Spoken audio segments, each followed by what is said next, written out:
रामपुर नामी गांव में महेश नाम का एक आदमी रहता था। वह दूध बेचकर अपनी जिंदगी गुजारता था। वह हर रोज बकरियों को चराने के लिए पास के जंगल में ले जाता था। वो जंगल में घूमा करता और परिंदों को देखा करता था। वहीं पर जंगल में एक पत्थर था। वो हर रोज उसके ऊपर बैठ जाता और आराम करता था। वो वहां पर लेटकर कुछ परिंदों को देख रहा था और सोच रहा था, काश मेरे पास भी पंख होता तो उड़ने में कितना मजा आता।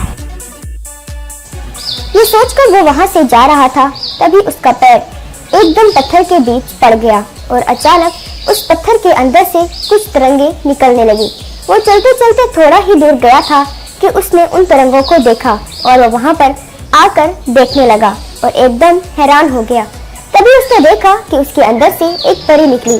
फिर उस परी ने बताया कि कई साल पहले यहाँ पर एक परियों की दुनिया थी और कुछ राक्षसों ने हमला करके सभी परियों को मार दिया था। वो एक अकेली परी थी जो अभी तक जिंदा थी। इसके बाद महेश और परी बहुत देर तक बातें करते हैं और महेश परी से कहता है, मेरी ये बहुत ख्वाहिश है कि मैं भी परिंदों की तरह आसमानों पर उड़ूं। ये सुनकर उस परी ने महेश को एक जादुई पंख दिया। इसके बाद वो परी कहती है, याद रखना, इसका इस्तेमाल हमेशा सही कामों के लिए करना।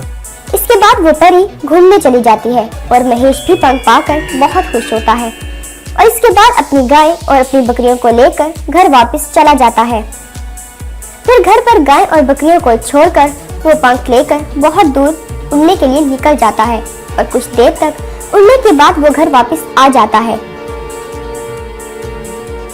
एक दिन उस गांव में एक गुब्बारे वाला आता है। गुब्बारे गुब्बारे गुब्बारे लो गुब्बारे, रंग बिरंगे गुब्बारे, गुब्बारे लो गुब्बारे। ये सुनकर सभी गांव वाले बच्चे इकट्ठा हो जाते हैं और बहुत सारे गुब्बारे खरीद लेते हैं। तभी वो गुब्बारे वाला पैसे लेने के लिए एक बच्चे को सारे गुब्बारे पकड़ा देता है, लेकिन थोड़ी सी हवा चलने की वजह से वो बच्चा ऊपर उड़ने लगता है। थोड़ी देर तक उस बच्चे को उड़ने में मजा आता है, फिर वो डरने लगता है और उस गुब्बारे को छोड़ता ही नहीं। बाकी बच्चे उसको बचाने के लिए उसका पैर पकड़ लेते हैं और उसको गुब्बारे छोड़ने के लिए कहते हैं, लेकिन वो गुब्बारे छोड़ता ही नहीं है और सीधा उड़ते हुए नदी के किनारे चला जाता है।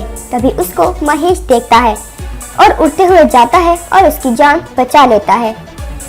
एक दिन उस गांव में एक बूढ़े अंकल साइकिल चलाते हुए अपने घर जा रहे थे और उसी दिन महेश भी कुछ सब्जियां खरीदने उस रेल की पटरी के पास वाली सब्जी की दुकान पर आता है। वो बूढ़े अंकल जैसे ही रेलवे क्रॉस करते हैं, उनका एक्सीडेंट हो जाता है और उसी वक्त दोनों तरफ से रेलवे का फाटक भी बंद हो जाता है।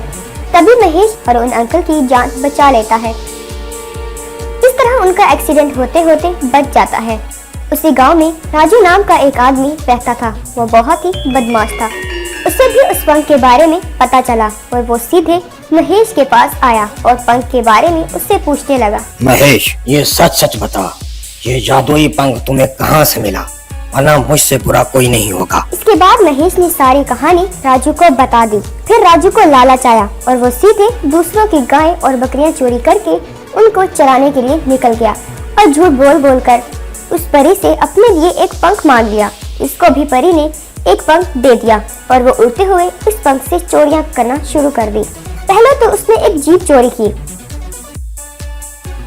इसके बाद पूरे एटीएम को ही उठाकर एक जंगल में ले गया और पूरे पैसे निकालकर वापस उस एटीएम को उसी जगह पर लाकर रख दिया। वो एक कंस्ट्रक्शन का काम करता था। वो घर बनाने का ठेका लेता था। अरे भाई देखो, तुम परेशान मत हो, सारा घर कुछ ही महीनों में बनकर तैयार हो जाएगा। इस तरह वो छुपकर देखता। जब कोई आदमी कुछ दिनों के लिए घर से बाहर जाता, वो उनका घर को जादुई पंख की मदद से चोरी कर लेता था। इस तरह उसने धीरे धीरे बहुत से घरों की चोरी की। इस तरह उसने कुछ दिनों बाद सारे घरों को वहां पर लाकर रख दिया। इस तरह उसे घरों को बनाने का खर्चा भी नहीं लगा। घरों के गायब होने की वजह से पूरे गांव वाले महेश के पास आकर घरों की चोरी होने की बात बताने लगे। ये बात महेश ने जाकर परी को बताई। इसके बाद परी ने जादुई शीशे में देखा कि राजू सारे घरों की चोरी कर रहा है। उन्हें पूरी बात समझ आ गई। इस तरह राजू एक घर चोरी करके दरिया के ऊपर से गुजर रहा था। तो तभी परी ने जादुई पंख और घर को गायब कर दिया और वो नीचे गिर जाता है। किसी तरह तैरकर किनारे की तरफ आता है राजू ने जितनी भी चीजों की चोरी की थी वो वापस अपनी जगह पर चली जाती है और उसको बहुत नुकसान होता है।